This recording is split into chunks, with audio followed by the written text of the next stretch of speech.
Thanks for joining me. In this short workout, we'll be covering the basics of what I think everyone needs to understand to begin their rope flow practice.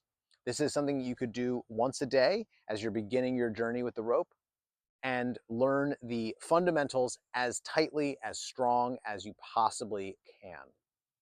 So for this, we want to have a basic understanding to hone in this workout our overhand matador, underhand matador, dragons, and as a bonus, we'll get to the cheetah's tail and the Maki roll. So join me. Hope you can stick around and get this in almost every day. If you're just starting out, I recommend doing this maybe 3 to 5 times a week to really get down those key fundamental movements. Let's get into it. So we're going to start with our overhand flow. That's going to be our southward direction. My top hand is my right hand, and overhand, the overhand leads.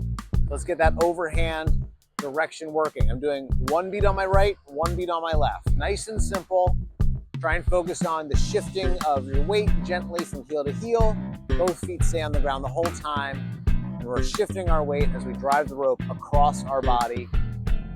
If you're thinking about your right hand leading, you can think about right hand pushes to the left, pulls to the right. Push, pull, push, pull. And that left hand is just holding on to the knot, staying nice and passive.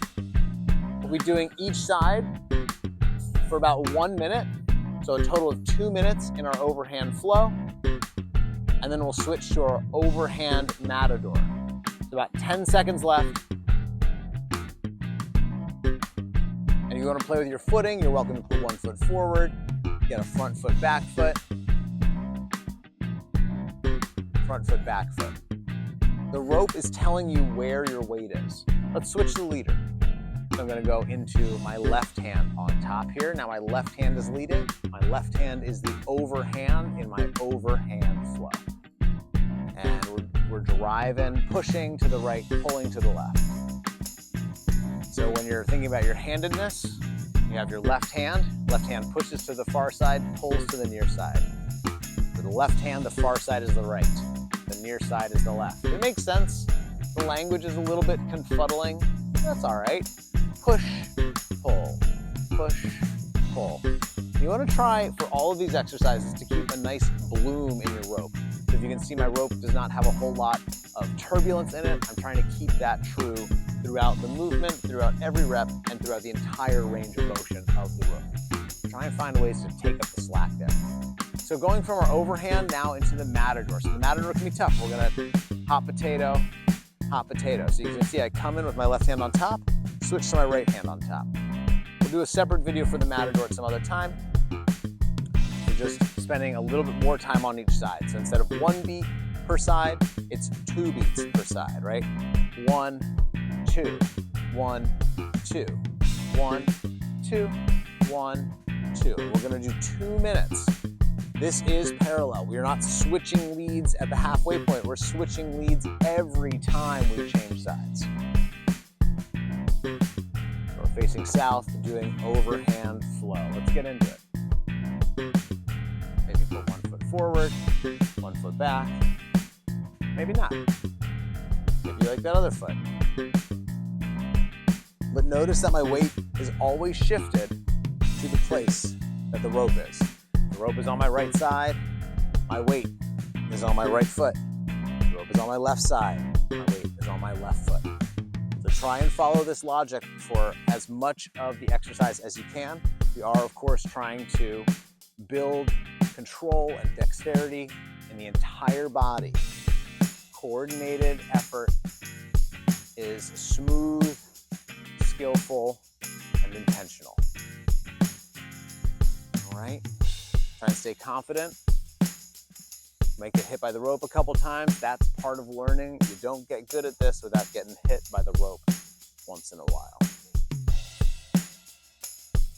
So we're going to be switching to our underhand pattern. That's going to be facing 180 degrees opposite.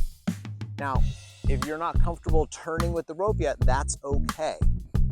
But I want you to give it a shot. See if you can turn, and underhand and we're gonna hit our underhand singles. So I've got one beat on each side of my body. Because we are an underhand, the underhand leads. So again, my left hand here is pushing to my right, pulling to my left. Far side, near side. And my right hand is actually being quite passive. It's just not letting the knot out of its grip. We're going to light grip on the knot such that the rope will not fly out through your A-OK.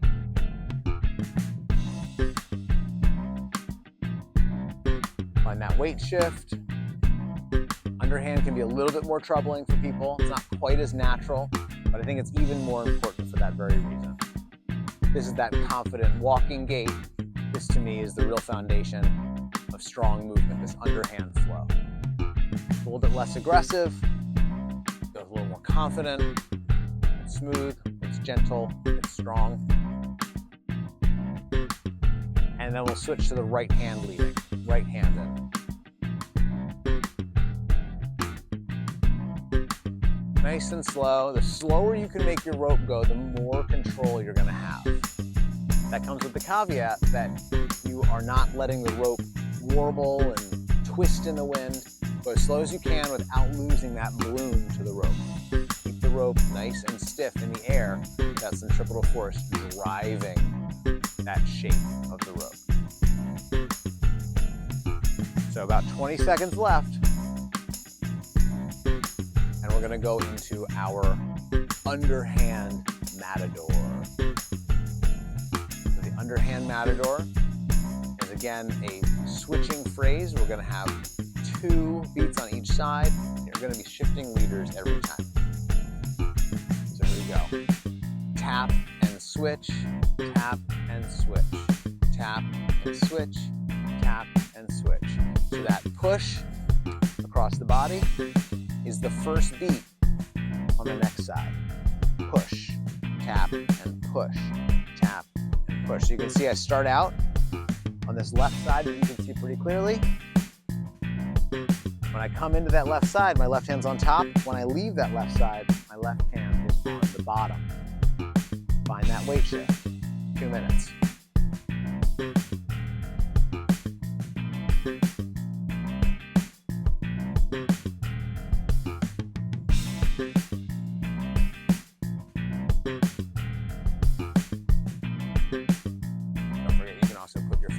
Backward, shift the weight, shift the weight.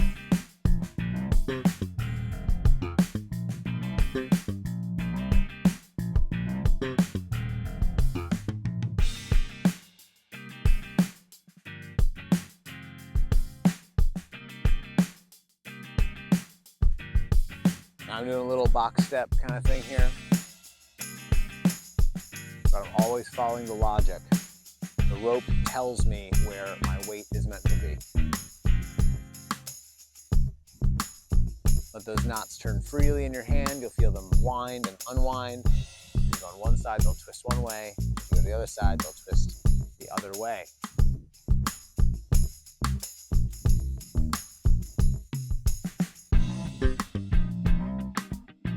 Let's stay in one footing. Kind of an uppercut motion.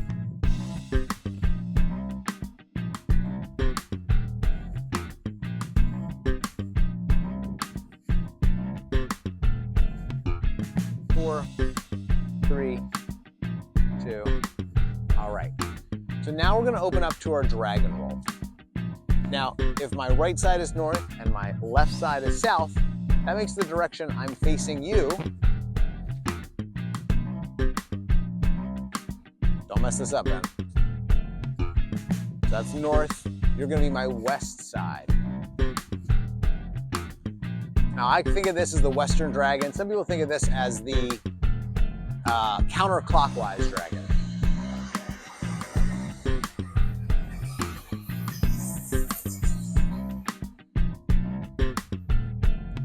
The goal here is to get your weight shifting from foot to foot. So when you're on the front side and the rope is skimming across the front side of your body, your weight pushes you from that south side. Now that might be a lot to think about, but try and think about the natural tendency tendency of turning. If I turn to the right, my foot pushes down on the left. If I turn to the left, my foot pushes down on the right. Okay? Create that nice shape. I am sure your shoulders are burning. You can do it. Stick with it. We're just trying to really hone this. So again, try and remove any excess warbling, shaking. You can see there's a little turbulence in my rope. I have some things to work on. Don't we all? If you can reduce that tension and keep the tension nice and true throughout, you'll have a lot of success moving forward in creating more fluidity. So if you want, if you know some sneaks, you can start to sneak here. This is my underhand sneak. This is probably the more approachable one that I would recommend people try out. And of course, then there's the overhand sneak. And I'm just facing the direction of overhand. As you can see, I'm sneaking with the hand behind my head. And then underhand sneak again. Okay? So now I'm going to have to turn my back on you as we go to the other dragon. So you can go through the overhand side. You can go through the underhand side. But we're going to open up to the next dragon now. Stick with me. So the rope now for you should be going clockwise according to your viewership. Clockwise, clockwise, clockwise, clockwise. I like to think of this as my Eastern dragon.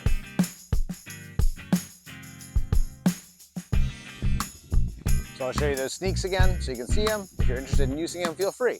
But make sure that you have the basics down. A nice bloom in the rope, a shift from foot to foot, and then you can start sneaking. So here's your underhand sneak, a little gooseneck. And here's your overhand sneak as I sort of scoop and scoop, scoop and scoop, scoop and scoop, scoop and scoop. The goal of the sneak is to get your hands close to your spine with relative ease. So here's my tandem sneak. I'm doing both sneaks at the same time.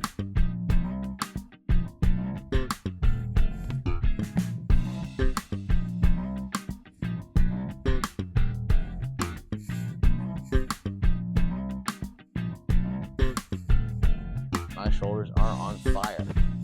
You guys are feeling that too. Your weight shifting. Good.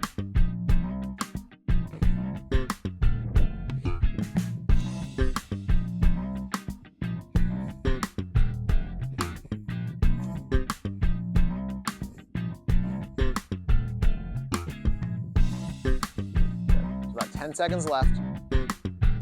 We're going to do one more exercise in the underhand direction. So I'm going to be turning to my left. Again, remember, underhand is north. So if you're clever enough to know where true north is, that's great, but you can just select a north for yourself every time you practice. I recommend changing north so you don't get too stuck in any ways. Right? So underhand flow, we're now going to explore the cheetah. So cheetah is the shifting of the rope behind your back. You can see I still have an underhand tendency. So I'm still driving toward the north here. Now you can do little cheetahs with your hands not moving very much at all, or you can do big cheetahs, which I almost think of as like a Batman cape. A big Batman fan. Batman, Batman, Batman. If you're struggling with this, start out with just one hand at a time. So with one hand stuck to my back, I'm going to throw the rope forward and then twist my body and throw it around the backside. So right side is the near side, right side, twist to the left, right side, twist to the left, right side, twist to the left, right side, twist to the left. And then you can try left side, twist, left side, twist, left side, twist. Now I say twist to the left. Now my body's turning to my left, right? But I'm actually making it turn to the left so I can shoot the rope out on my right side. We want the two halves of the rope, the left side and the right side, to be as close to parallel as possible. So I'm really focused on rotating my body, shifting, and so that weight shift becomes even more important here with the cheetah tail. Now, if you're not ready for cheetah tail, that's okay. We're just gonna work on those basics: overhand, overhand matador, underhand, underhand matador, and eastern and western facing dragons. I would love for you to practice this. Don't get frustrated. Try not to get frustrated. Feel how you're gonna feel. But we wanna take your time and develop things at a pace that feels okay and good for you. Now, cheetah is a challenging move, but it is a very rewarding one as you open up your shoulders and drive with your spine. There's a lot to learn in cheetah.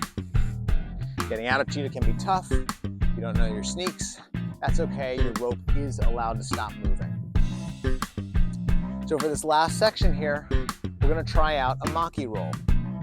And this is a little bonus section.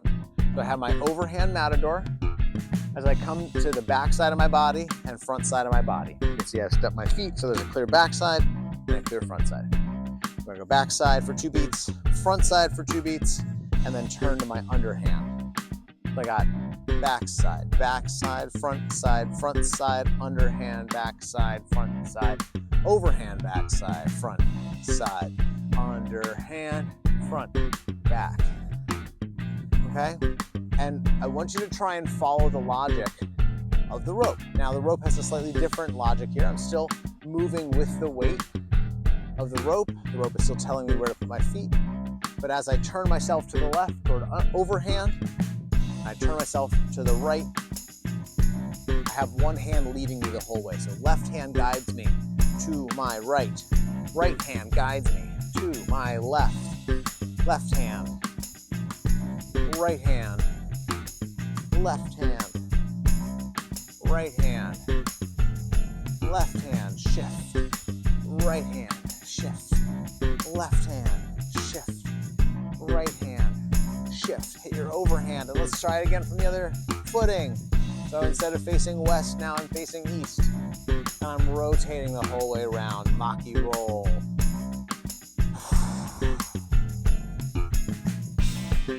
You can start with some steering if you know what that's about. If not, that's okay. Just try and get a very solid basis here. Try and find that logic. If you're getting confused in the middle, think about which hand's leading you where. Remember, if you're turning to the right, your left hand is going to drive you around to the right. If I turn to the left, my right hand drives me around to the left. So the leader hand, right? When we're in overhand, the leader hand is the overhand.